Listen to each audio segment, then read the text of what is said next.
오늘 본문은 누가복음 22장 54절에서 62절입니다. 누가복음 22장 54절에서 62절.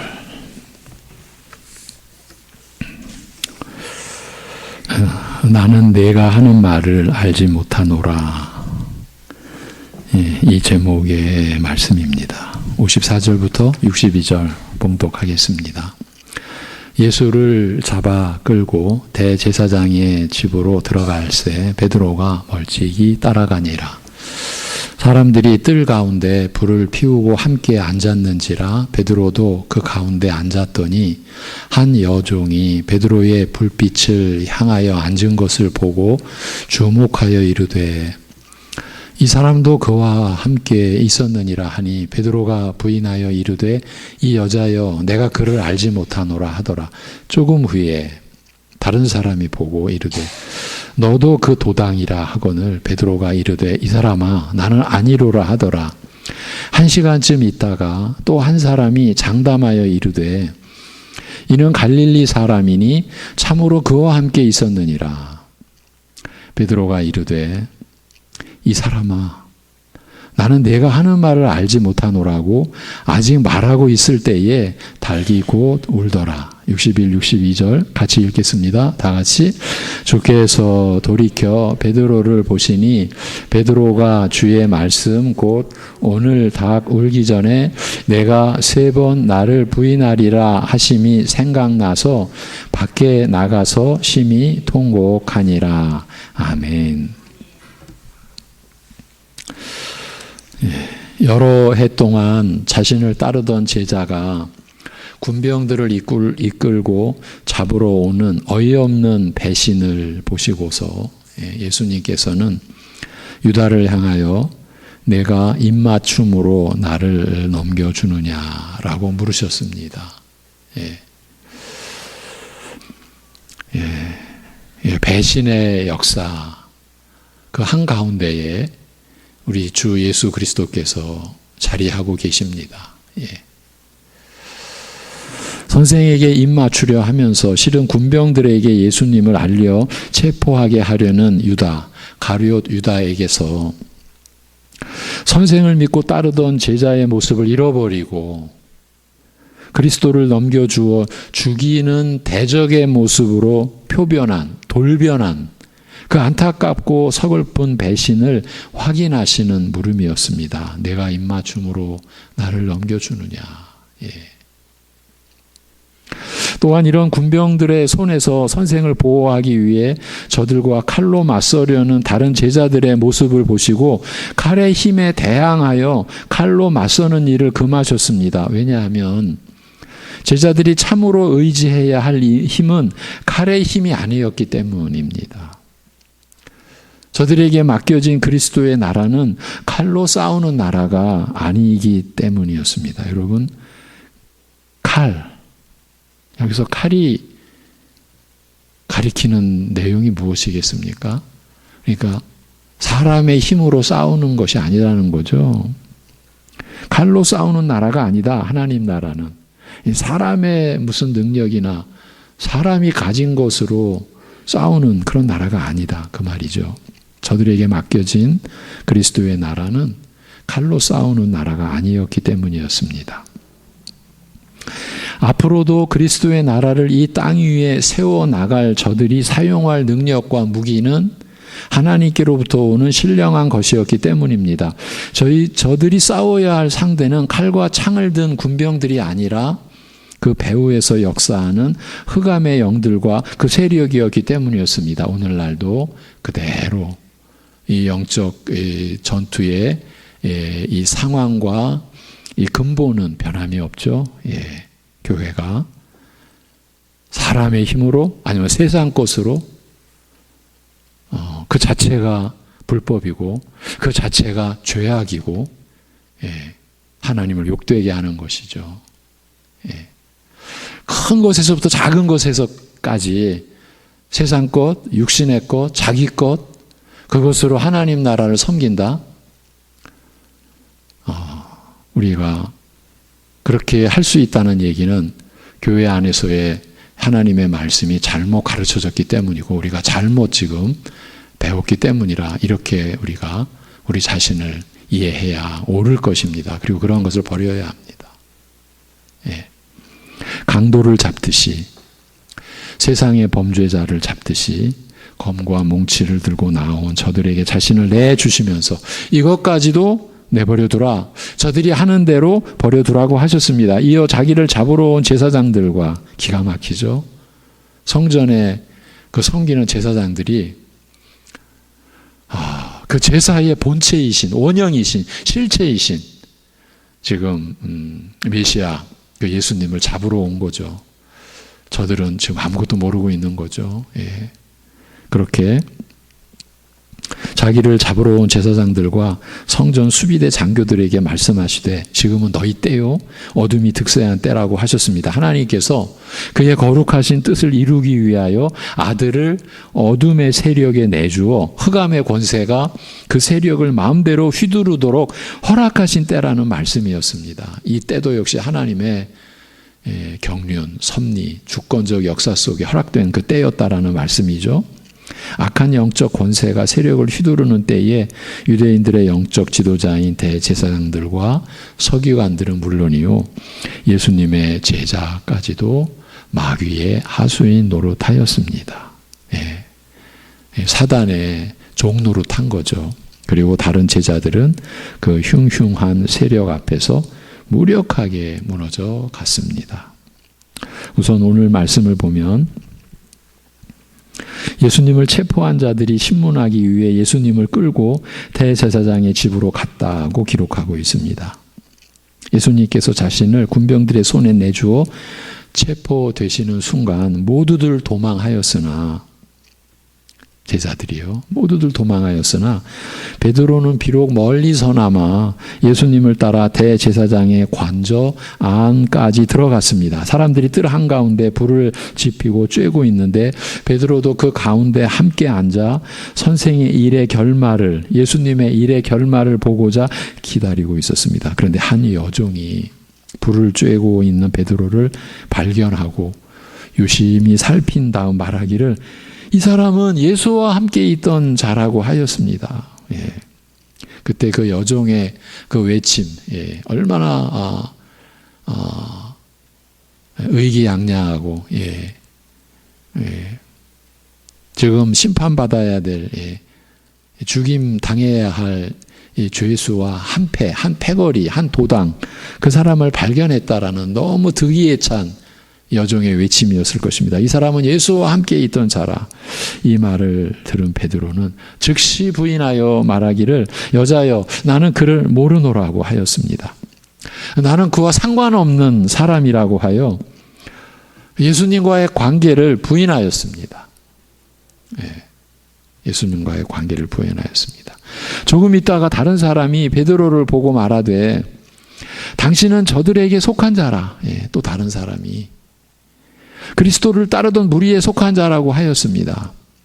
베드로가 다시 부인하기를 이 사람아 나는 그들 중에 속한 자가 아니라고 하였습니다. 예수님과의 관계를 부인했던 베드로는 이제 스스로 자기를 그리스도께 속한 무리 중에 한 사람이 아니라고 하였습니다. 그리스도의 약물이 그의 몸된 교회에 속한 자가 아니라고 스스로 부인한 것입니다. 앞으로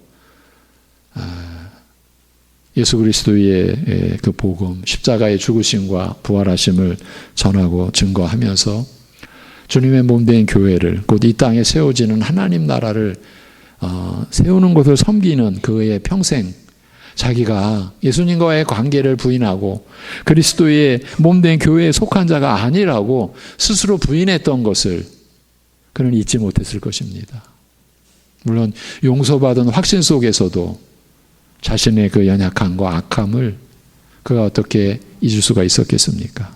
그것도 다른 곳도 아닌 곧 십자가의 역사가 인류 역사에 가장 결정적이고 신비롭고 인간들이 갖다 붙일 수 있는 최상의 모든 표현을 다 갖다 붙여도 감당이 안 될 하나님의 아들의 그 십자가에서의 죽음, 그 면전 앞에서 그 예수님과의 관계를 부인하고 교회에 속한 자가 아니라고 그는 부인했던 겁니다. 1시간쯤 지나 또 다른 사람이 분명히 지적하여 말하되 참으로 당신은 예수와 함께 있던 자라. 당신의 말투로 보아 당신은 틀림없이 갈릴리 사람이라고 말하였습니다. 예수님의 초기 사역이 갈릴리에서의 사역 아니었습니까? 이때 베드로가 대답하기를 이 사람아 나는 당신이 무슨 말을 하는지 알지 못하노라. 예. 나는 당신이 무슨 말을 하는지 나는 모르겠다. 무슨 말 하는 거냐? 이렇게 부인했습니다. 예수님과 자신의 관계를 부인한 것입니다. 그 순간 아직 그의 말이 끝나지도 않은 때에 닭이 울었습니다. 또한 신문을 받으시던 예수님께서 몸을 돌이켜 사랑하는 제자 베드로를 향하여 바라보셨습니다. 여러분 그 장면을 베드로가 어떻게 잊겠습니까? 그제서야 주께서 오늘 밤 닭 울기 전에 내가 3번 나를 부인하리라고 하신 말씀이 생각나서 베드로는 밖으로 나가 심히 통곡하였습니다. 마가복음에 보면 그는 엎드러져서 통곡하였다고 적고 있습니다. 스스로 지탱할 힘을 잃고 마음이 완전히 무너진 것입니다. 사도 베드로가 지금 그 주님 앞에서 이렇게 스스로 지탱할 모든 것을 지금 상실하고 힘을 잃고 그의 마음, 그의 전체가 완전히 무너져 내린 것입니다. 베드로는 주님의 시선과 마주치면서 또한 그 주님의 말씀을 기억하는 순간 자신이 모든 것을 버리고 따랐던 그 주님을 자신이 부인하고 버린 것을 깨달았습니다. 그걸 깨달은 거죠. 그 주님을 자신이 부인하고 버린 그 사실을, 그걸 깨달았습니다. 예수님은 베드로 자신이 주는 그리스도시요 살아계신 하나님의 아들이니이다라고 고백하였던 분이었습니다. 많은 사람들이 주를 따르던 자들까지도 예수님을 버리고 떠나던 때에 영생이 주께 있사오니 우리가 누구에게로 가리이까라고 확신에 차서 당당하게 아뢰었던 베드로였습니다. 여러분 주는 그리스도시요 살아계신 하나님의 아들이니이다. 교회가 세워진 반석이 바로 이 신앙 고백입니다. 그렇게 고백했던 베드로. 우리가 누구에게로 가리까 영생이 주께 있는데 이렇게 당당했던 베드로에게는 생명과 같았던 분, 감옥에 가더라도 죽음을 당하더라도 버릴 수 없었던 분이었습니다. 적어도 베드로는 예수님께서 자기에게 이와 같이 소중한 분이라고 믿었습니다.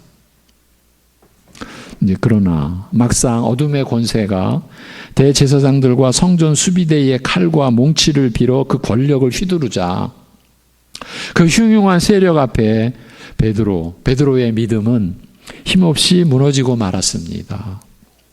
내가 생명처럼 사랑한다고 고백한 주님을 여지없이 버리고만 배신자의 모습을, 가룟 유다와 조금도 다르지 않은 자기 모습을 베드로는 발견하게 된 것입니다. 자기를 본 것입니다.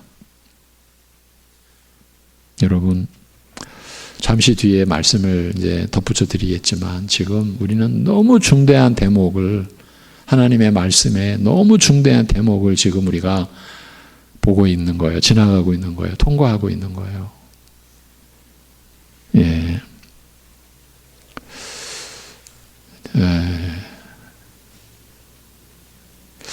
주님께서 택하신 우리를, 여러분을 지금 베드로가 이렇게 처절하게 자기 자신을 본 것과 같이 자기 자신을 보게 하십니다.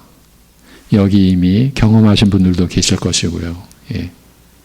앞으로 경험하실 분들도 계실 것입니다.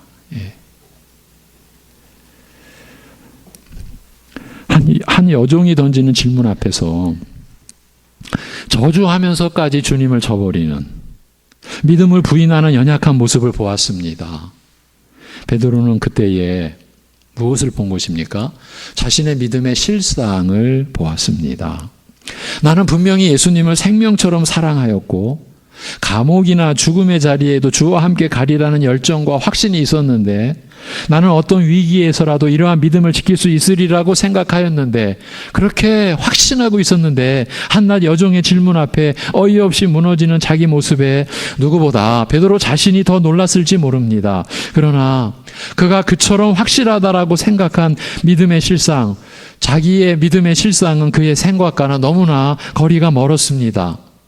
자신이 거짓 없이 진실하다라고 확신하였던 그 믿음이 얼마나 연약하고 기회주의적이며 간교하고 작은 이익과 위험 앞에서도 돌변하는 그런 변덕스러운 것인지 이제서야 보게 된 것입니다. 우리의 믿음이라는 것이 얼마나 얄팍한 것인지, 조그마한 불편, 작은 손해 앞에서도 남자나 여자가 던지는 유혹의 시선 한 번에 믿음을 내팽개치고 마는, 주님을 배신하는 교활하고 거짓된 위선이라는 것을 알게 된 것입니다. 방금 전 우리는 이 대목이 너무 중요하다라는 말씀을 제가 짚어드렸었는데, 지금 우리가 나눈 그 자체로 그야말로 결정적인 내용이라고 할 수 있어요.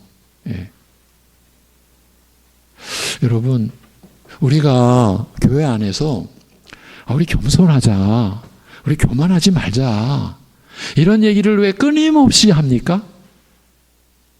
우리가 교만하니까. 우리 서로 교만하니까. 여러분, 교만하다라고 하는 것은 교만이라고 하는 하나의 현상만이 아니라 교만과 관련된 많은 여러 가지 이 내용들이 있습니다.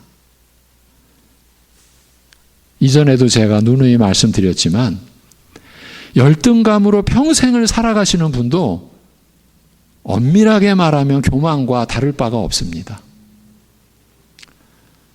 한쪽은 지나치게 높이 올라가서, 한쪽은 지나치게 너무 내려가서, 그런데 이 양 끝이 어쩌면 다 있을 수도 있습니다.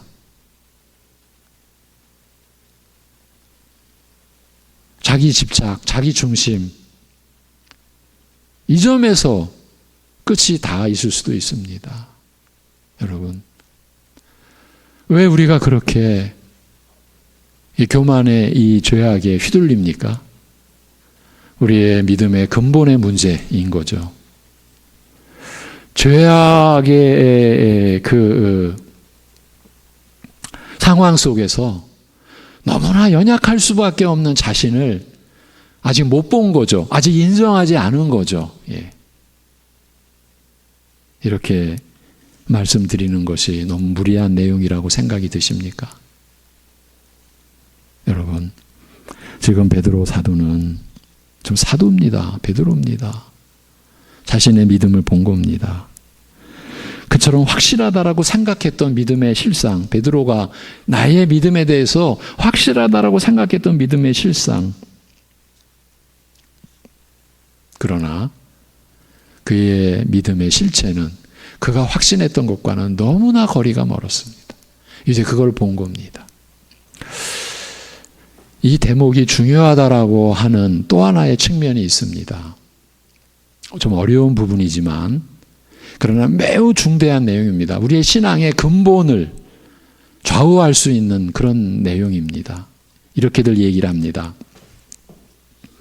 이건 이제 신학자들의 얘기고 그런 신학자들을 따르는 목회자들의 얘기입니다. 물론 우리는 그렇게 가지 않습니다. 한때는 우리도 그렇게 그런 관념 속에, 거짓된 관념 속에 우리의 믿음의 체계를 세웠고 가지고 있었을 때도 물론 있었을 것입니다. 그러나 이제 하나님의 은혜로 우리는 극복해 가고 있는데 어떻게 말하느냐 하면 이것입니다. 봐라. 십자가 앞에서 이 제자들의 모습을 봐라. 그게 도대체 믿음이냐? 이게 구원받은 사람들이냐? 이렇게까지 말합니다. 제자들 다 도망갔다. 베드로는 3번 부인까지 했다.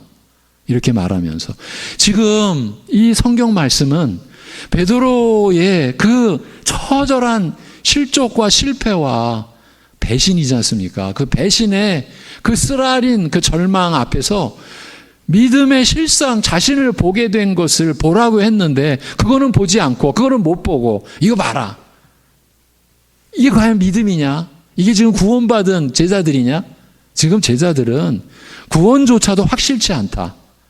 그러면 저들이 언제 이제 그야말로 믿음이 확실해졌고 구원받은 사람 또 예수님의 제자 사도로서 직분을 감당할 수 있게 됐냐? 오순절 성령 강림이다. 이렇게 나오는 겁니다. 그러니까 그때까지는 믿음이 온전치 않은 것뿐만 아니라 구원도 확실치 않다. 그런데 오순절 성령 강림으로 제자들이 이제 온전한 믿음을 갖게 되고 구원의 확신을 갖게 되고 순교하기까지 그런 고된 그야말로 고난에 찬 그 사역의 모든 일정을 저들은 감당할 그런 믿음의 용사가 되었다. 오순절 성령 강림. 그래서 성령 받자. 성령 받아라. 혹시 여러분 가운데 말씀에 대한 그런 이해를 갖고 계신 분이 계십니까? 그건 하나님의 말씀이 아닙니다. 장로교회가 그렇게 거짓되고 그 헛된 그런 사람들이 만들어낸 체계에 휘둘릴 그런 그 교리 체계를 가진 장로교회가 아닙니다. 장로교회는 그런 신학, 그런 교리를 갖고 있지 않습니다. 여러분, 구약시대 때 구원받은 성도들, 그분들은 성령님과 아무런 상관이 없습니까? 이미 구약시대 때도 성부, 성자, 성령 하나님의 삼위 하나님의 구속의 역사가 함께 있었고 구약 역사 속에서 구원받은 우리의 믿음의 선조들 다 삼위 하나님의 역사 속에서 구원받으신 것입니다. 제자들 역시 지금 이 순간에도 그렇고요. 여러분, 이런 상태에서 오순절 성령 강림이 임했을 때 제자들이 이제 온전한 믿음, 온전한 구원, 온전한 사역자로 섰다.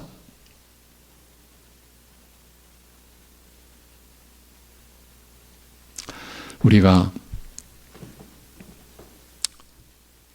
성령 집회, 성령이 임하는 그런 집회에 가가지고 거기서 그야말로 하나님의 역사를 체험하고 하나님의 은혜를 받고 그래서 이제 믿음 제대로 믿음을 딱 갖게 되고 구원받은 확신 갖고 이제 변화된 삶을 살아간다.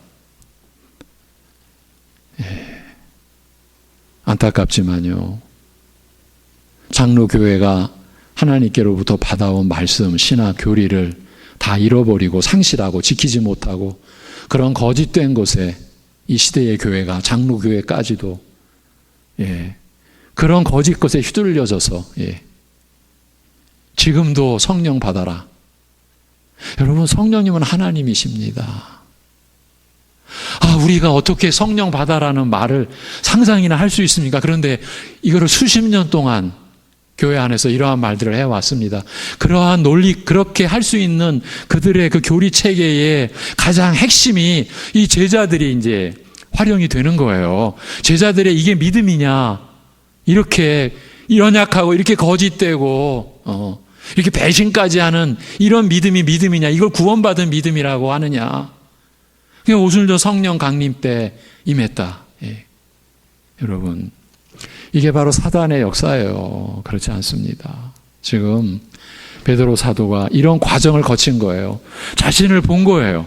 자신은 확신과 열정에 차 있었는데 자기의 것이 아무것도 아니라는 것을 그는 본 거예요. 자기 자신을 이제 안 거예요.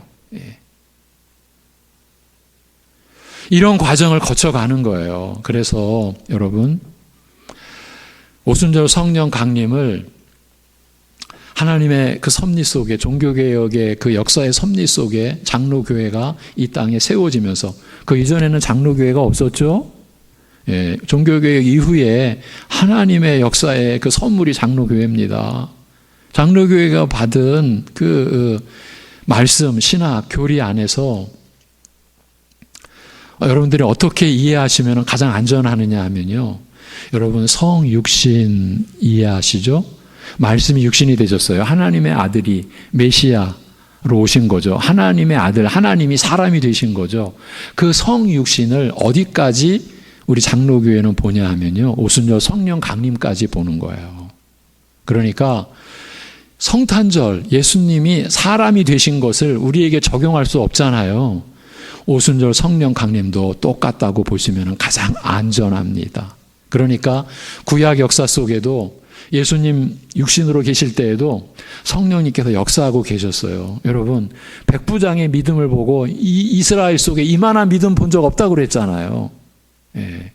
자기 하인을 고쳐달라고 하면서 나도 명령을 내리면 사람들이 오고 갑니다. 우리 집에 오실 감당을 못합니다. 요즘 같으면은 어떻게든 모시려고 하죠. 예.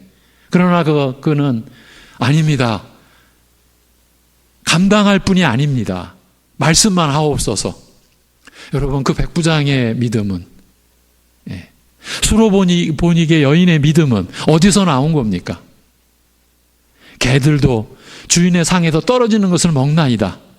어떻게 보면 온갖 모멸 멸시를 당하는데도 그걸 멸시로 여기지 않고 모멸감으로 여기지 않고 개들도 주인의 상에서 떨어지는 것을 먹나이다. 나에게 주여 은혜를 베풀어 달라고 하는 그 믿음이 어디서 나온 겁니까? 다 성령님의 역사죠. 여러분 6월절 만찬 자리에서 세족식을 할 때에 제자들의 발을 씻길 때 또 용감한 베드로 이런 일이 있으면 안 됩니다. 그리하시면 안 됩니다. 내가 너를 씻지 않으면 나는 너와 상관이 없느니라. 그러니까 용감한 베드로 다리만이 아니라 나를 다 씻어달라고. 그때 예수님이 뭐라고 말합니까? 너무 중요한 말씀을 하시는 거예요. 너희들은 이미 온몸이 깨끗하다. 지금 이제 바로 몇 시간 뒤에 자기를 다 버리고 도망갈 제자들을 향하여 그리고 자기를 3번이나 부인할 그 베드로를 향하여 너희들은 이미 온몸이 깨끗하다. 여러분 신앙은요 제가 좀 아주 좀 천박하게 좀 표현해 보겠습니다. 신앙은요 갑자기 뿅 하니 무슨 뭐 은혜의 마약 같은 거 확 뒤집어 쓰고 무슨 뭐 그냥 눈물 콧물 다 쏟아내고 뭐 온갖 체험 다 해가지고 횟가닥 변해가지고 새 사람 되고 그 다음부터 나 새 사람으로 산다. 물론 그런 사람이 없는 건 아닙니다. 그러나 우리들 대개는 그렇지 않습니다. 제자들도 그렇습니다. 이런 감당할 수 없는 실패. 지금 베드로가 자신의 이 실족을 감당하겠습니까? 자기 힘으로? 이런 처절한 배신의 이 저주를 베드로가 감당하겠습니까? 주님이 붙들어 주셨으니까 감당했죠. 예. 이런 것을 다 거치도록 하신 겁니다. 여러분의 인생처럼요. 우리 모두가 겪어가는 인생처럼 그 모든 과정에서 아버지의 뜻이 여러분에게 임하고 예수 그리스도의 은혜가 여러분을 늘 보호하고 그 안에서 여러분 안에 계신 성령께서 여러분을 깨닫게 하시는 거예요. 예. 어떻게 깨닫게 합니까? 여러분이 자원하여 죄악에서 돌이키고 미워하던 사람을 도저히 용서 못할 사람을 여러분이 용서하게 되고 이제 여러분이 하는 겁니다. 그런데 여러분이 하시는데 여러분은 압니다. 내 힘이 아니라는 것을. 이 주님의 은혜가 아니면 난 용서 못한다는 걸 여러분이 압니다. 아는데 주님의 은혜로 용서를 하시게 됩니다. 그렇게 하나님은 일해 가시는 거예요. 그래서 그러한 일을 경험하는 성도들은 자신이 이룬 일인데 자신을 통해서 이루어진 일인데 나를 드러내지 않고 내 자랑하지 않고 주님이 하셨다. 전부 하셨다.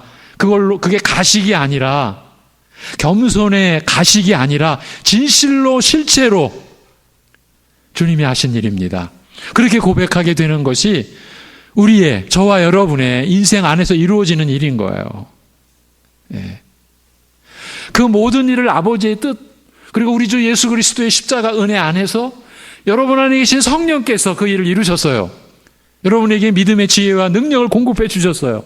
그 여러분이 하는 거예요. 예. 용서한다라는 말을 여러분이 하는 거죠. 그런데 여러분이 해놓고 나서 여러분은 아는 거예요. 아, 이게 주님의 은혜다. 내가 한 것이 아니다. 여러분. 그래서 이 대목이 중요하다 말씀을 드린 거예요. 특히 성령 하나님과 관련해서 제가 오늘 대략적으로 소개해드린 그런 미혹에 빠지시면 안 됩니다. 무슨 성령 집회 한번 참석해가지고 무슨 뭘 특별한 은혜 받고 벌써 그게 망상이고 교만인 거예요. 여러분, 제가 지금 이렇게 말씀드리는 이러한 그 교회 안에서의 불법 집회가 한국교회 수십 년 동안 왔었고 지금도 진행되고 있고, 죄송하지만 저는 그런 무리들의 앞제비 중에 한 사람이었어요. 제가 다 여러분보다 더 열정적으로 더 뜨겁게 그런 자리를 경험했고 그런 자리에 이런 자리에도 섰었고, 예. 지금도 저보고 그때 흉내내라고 하면요, 지금 저의 모습보다 훨씬 멋있게 할 수 있어요. 왜?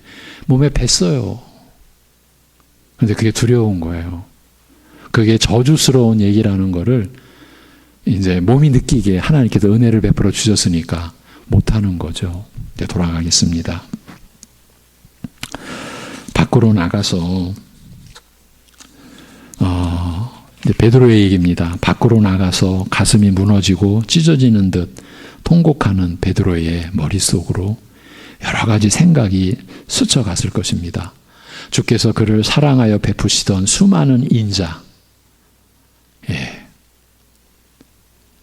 수많은 그 인자심과 은혜를 생각하였을 것입니다. 그런 사랑에 대하여 이렇게 배신으로 보답한 자신의 죄악에 대한 뉘우침과 수치와 고통이 마음을 찢고 무너지게 하였을 것입니다. 그처럼 확신하였던 자신의 믿음이 이렇게 무력하게 허망하게 무너진 것을 보고 그제서야 시험에 들지 않도록 깨어 기도하라 하신 주님의 말씀의 뜻을 이해하게 되었을 것입니다. 지금 베드로가 이런 과정을 거친 거예요.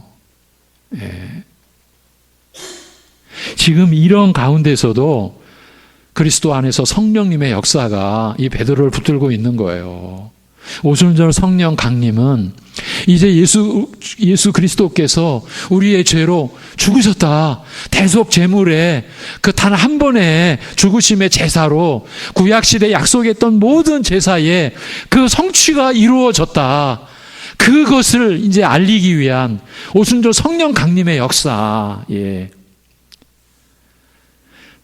성육신하신 것과 마찬가지로 성령이 오심으로 아버지의 뜻이 우리 주 예수 그리스도 안에서 이제 우리의 화목제물 되어주시고 대속제물 되어주신 그 하나님의 약속이 이루어졌다. 성취됐다. 끝났다. 그걸 알리는 오순절 성령 강림인 거예요. 그러니까 그거는 어느 한 개인에게 어느 한 교회가 독점할 수 있는 무슨 이벤트, 영적 이벤트가 될 수 없는 거예요. 오순절 성령 강림을 재현하자. 그 얘기는 뭐냐 하면 예수님 탄생하는 것을 재현하자라고 하는 말과 거의 똑같은 말이라고 여러분 이해하시면 안전합니다. 지금도 그러한 집회는 계속되고 있고 그러한 거짓 지도자들, 거짓 사람들이 거짓된 교리를 가지고 제가 감히 거짓되다라고 하는 거는 그것이 거짓된 진리니까, 진리가 아니니까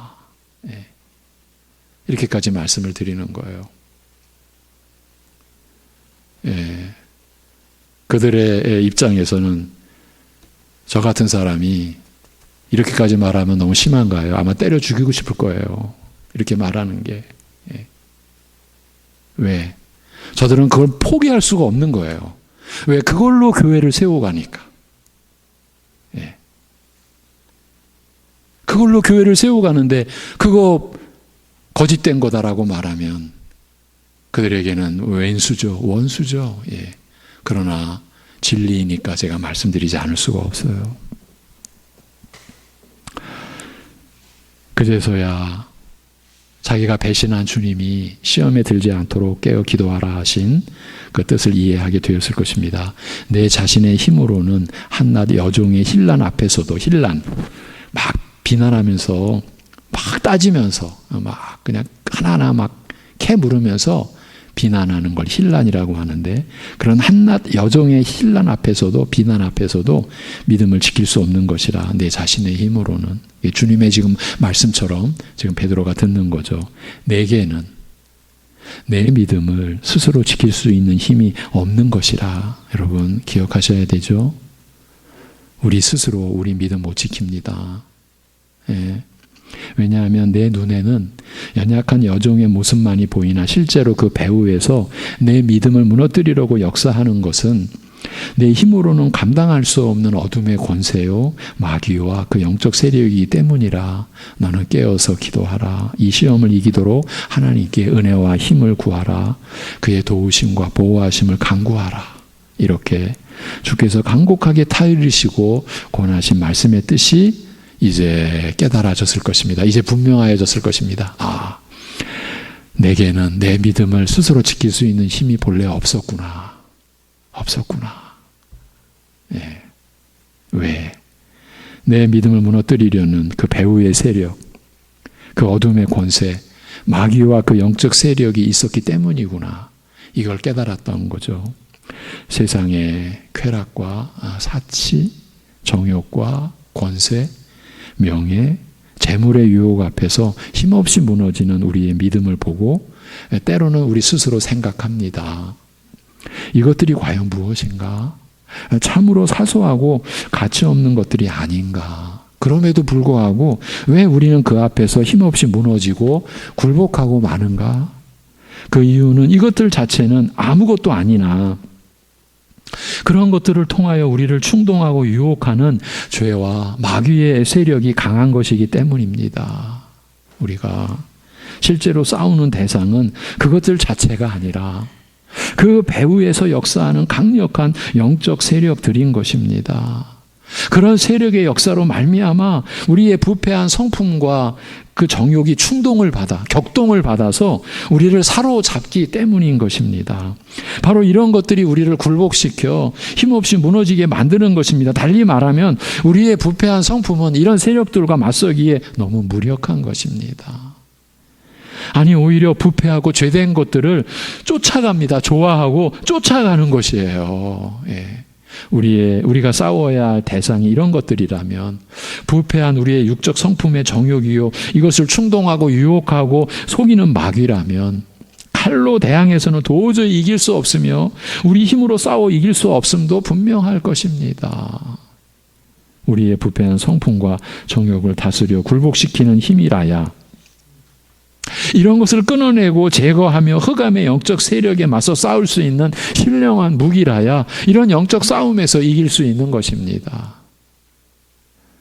그리고 이러한 마귀를 능히 대적하여 싸우게 하는 그 신령한 힘과 무장, 우리가 무장하여 갖추는 하나님의 전신갑주의 은혜는 오직 하나님께로부터 오는 것이므로, 그래서 우리는 하나님께 기도할 수밖에 없는 것입니다.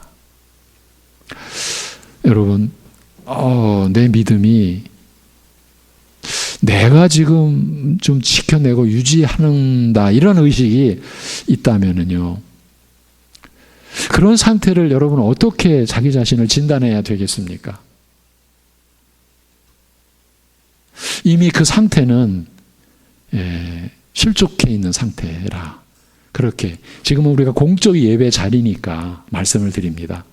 제가 여러분과 1대1로 만난 1대1의 자리에서 이런 말씀을 드리면 거의 대부분 아마 실족하실 것입니다. 이 목사로 말미암아 시험 드실 것입니다. 지금 공적 예배 선상에서 함께하기 때문에 이렇게 담대하게 말씀을 드릴 수 있습니다. 내가 내 믿음을 지킬 수 있어. 조금이라도 그런 의식을 내가 지금 지니는 상태라면, 그러면 실족한 상태예요, 이미.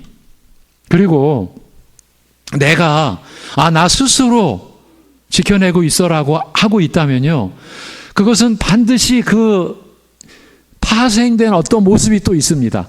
절대로 교만은요, 교만 자체로 있지 않습니다. 부산물을 뿜습니다. 예. 여러분, 너무 엉뚱한 얘기지만 내가 지금 손에 똥을 묻히고 있다고 생각해 봐요.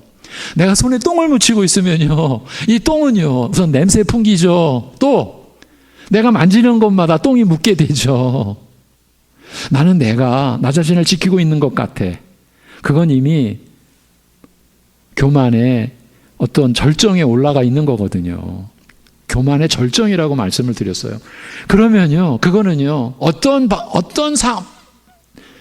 모습으로라도 자기의 정체를 드러냅니다. 여러분도 한번 생각해 보십시오. 어떻게 정체를 드러내겠습니까?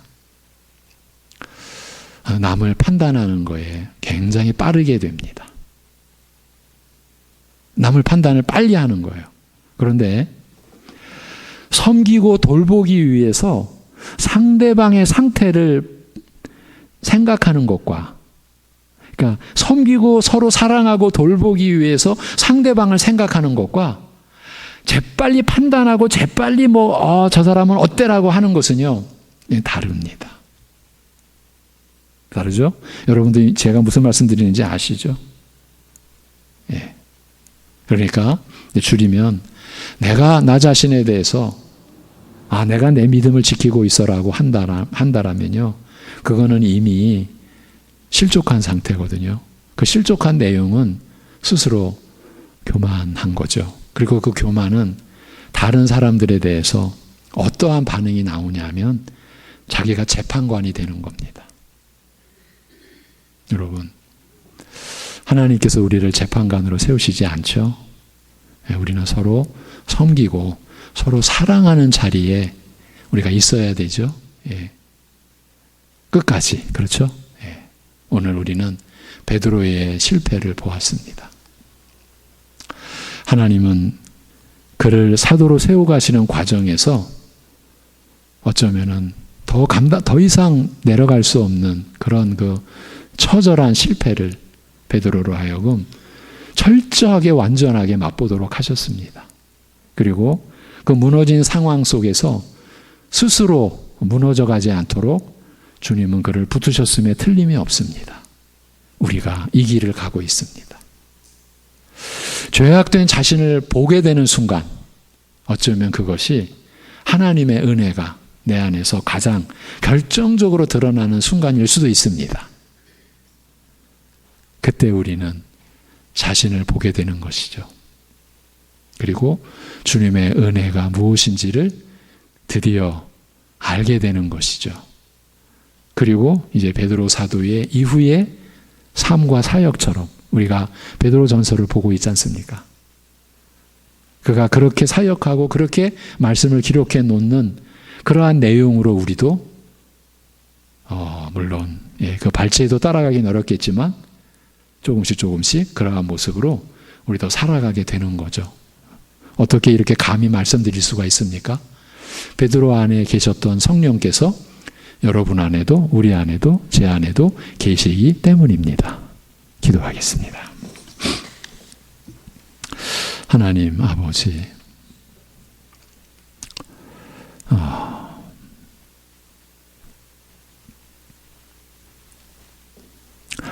우리의 신앙의 그 일생, 그 여정 가운데 어쩌면 우리에게 가장 필요하고 가장 근본이 되고 또 반드시 또 통과해야만 하는 자기 자신을 바라보는 그 시점, 베드로의 상황을 통해 오늘 우리에게 말씀하여 주시고 보여주신 것 감사합니다. 그렇게 열정과 확신에 찼던, 그렇게 자신의 믿음을 여겼던 베드로가 얼마나 무기력한, 얼마나 간악하고 간교하고 얼마나 부질없는 존재였는지 자기의 실체를 보는 그 자리에 우리도 세워주셨습니다. 또 앞으로 세워주실 때에 그것이 우리의 뼈아픈 징계에 너무나 고통스러운 순간이지만 우리가 그 순간 자기를 부인해야 하고 자기 십자가를 날마다 져야 하고 오직 주님만을 따라야 할 자신을 발견하고 자신을 발견케 해주시고 자신을 되찾는 그야말로 새 생명이 역사하는 최선의 자리라는 역설적인 깨달음이 우리 안에 일어나는 은혜를 우리에게도 허락하여 주시옵소서. 하나님 아버지, 이러한 은혜를 우리가 몰라서 여전히 우리가 교만하고 여전히 재판관되고 여전히 참 말씀 없이도 믿음으로 살 수 있는 것처럼 여기는 우리의 이 너무나 연약함을 긍휼히 여겨 주옵시고 하나님의 인도하심을 따라서 우리가 믿음의 길을 한 걸음 한 단계 그리스도께로 나아가는 그러한 방향에서 우리 교회의 믿음의 역사가 일어나고 사랑하는 성도들의 가정과 각 심령의 역사 속에 이러한 믿음의 진보가 나타나게 하여 주시옵소서. 이제 민족 명절의 연휴를 마치고 또 우리가 회복된 일상 속에서 여전히 변함없이 주님 꼭 의지하고 주님께서 우리를 붙들어 주시는 은혜 안에서 우리 또한 우리가 감당해야 될 일들을 주님께 맡기고 어려운 일일수록 그 배후의 세력을 늘 의식하고 그럴수록 주님을 더욱 의지하고 또 연약하고 질고와 또 고난과 환난 속에 있는 우리 지체의 가족 이웃들 붙들어 주셔서 그 환난 속에서 더 주님을 가까이 하는 그 무엇과도 비교될 수 없는 영적 유익을 회복하고 누리는 역사가 일어나게 하여 주시옵소서. 이 모든 것을 주님께 의탁하오며 우리 주 예수 그리스도의 이름으로 기도하옵나이다. 아멘.